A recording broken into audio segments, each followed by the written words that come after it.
India की history में बहुत से खतरनाक डाकू आए और गए, लेकिन दक्षिण भारत का एक ऐसा डाकू जिसने दो राज्य की सरकारों के नाक में दम कर दिया था। एक ऐसा डाकू जो पुलिस को खिलौना समझता था। ऐसा डाकू जिसने 140 करोड़ के चंदन की तस्करी की, जिसने 200 से ज्यादा हाथियों को मारकर उनके आइवरी की स्मगलिंग करता था, जिसे पकड़ने के लिए सरकार ने 20 करोड़ रुपए लगा दिए। आइए जानते हैं मुन्नी स्वामी वीरप्पन की कहानी। 8:17 पर कर्नाटक के गोपीनाथम गांव में एक चरवाहा परिवार में वीरप्पन का जन्म हुआ। चरवाहा परिवार में होने के कारण वीरप्पन का जंगल में आना जाना लगा रहता था। इसकी वजह से उसको जंगल का काफी नॉलेज हो गया था। सिर्फ 10 साल की उम्र में वीरप्पन अपने अंकल के गैंग में शामिल हो गया, जो चंदन के स्मगलिंग किया करते थे और एलिफेंट्स को मारकर उनकी आइवरी की स्मगलिंग किया करते थे। आपने ये डायलॉग तो सुना होगा, शुरू मजबूरी में किए थे, अब मजा आ रहा है।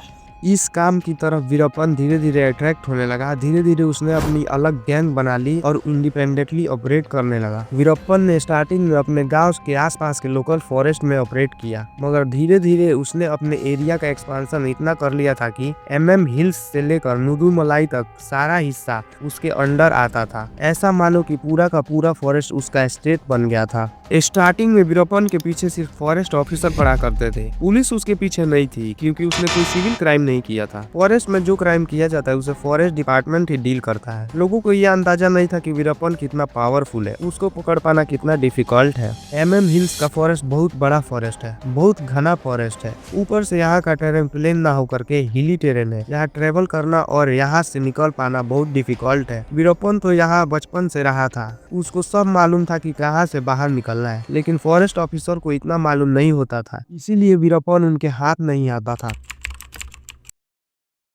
टस्क एलिफेंट की कमी होने से वीरप्पन जंगल की दूसरी रिसोर्स चंदन का यूज करने लगा। कर्नाटक और तमिलनाडु के इन जंगलों में चंदन के पेड़ बहुत सारी मात्रा में पाए जाते हैं। ऑफिशियली चंदन के पेड़ गवर्नमेंट प्रॉपर्टी है, इन्हें कोई भी प्राइवेट एंटिटी काट नहीं सकती, मगर वीरप्पन ये मानता था कि ये जंगल उसका घर है और यहाँ के लगे हुए चंदन के पेड़ उसकी प्रॉपर्टी है। उस पर उसका उतना ही हक है जितना गवर्नमेंट का है। वीरप्पन अवैध रूप से पेड़ों को काटता और उनकी स्मगलिंग करता। चंदन की वैल्यू डोमेस्टिक मार्केट में ही नहीं, इंटरनेशनल मार्केट में भी है। चंदन की स्मगलिंग से वीरप्पन ताकतवर और रिच होता जा रहा था।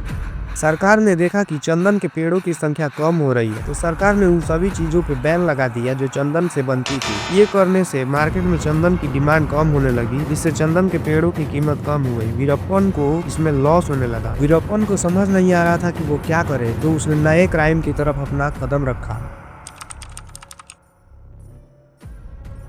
साल 2000 में वीरप्पन ने साउथ इंडिया के मशहूर एक्टर राजकुमार को किडनैप किया और 100 दिनों तक अपने पास रखा। इस दौरान उसने तमिलनाडु और कर्नाटक दोनों ही सरकार को घुटने पर ला दिया और अपनी शर्तें मनवाई। वीरप्पन के खात्मे के लिए तत्कालीन मुख्यमंत्री जयललिता ने तमिलनाडु स्पेशल टास्क फोर्स बनाया है, जिसके STF चीफ विजय कुमार को बनाया गया। STF को भनक लगी कि वीरप्पन आग का इलाज कराने के लिए जंगल के बाहर आ रहा है। इसके बाद STF ने चाल चलते हुए वीरप्पन के लिए एम्बुलेंस का इंतजाम किया। प्लान के मुताबिक वीरप्पन एम्बुलेंस में आकर बैठा। एम्बुलेंस को STF का ही आदमी चला रहा था। ड्राइवर एम्बुलेंस उस जगह रोकता है जहां STF के जवान घात लगाए बैठे थे और उन्होंने एम्बुलेंस में फायरिंग कर दी और 20 मिनट के अंदर वीरप्पन का खात्मा कर दिया।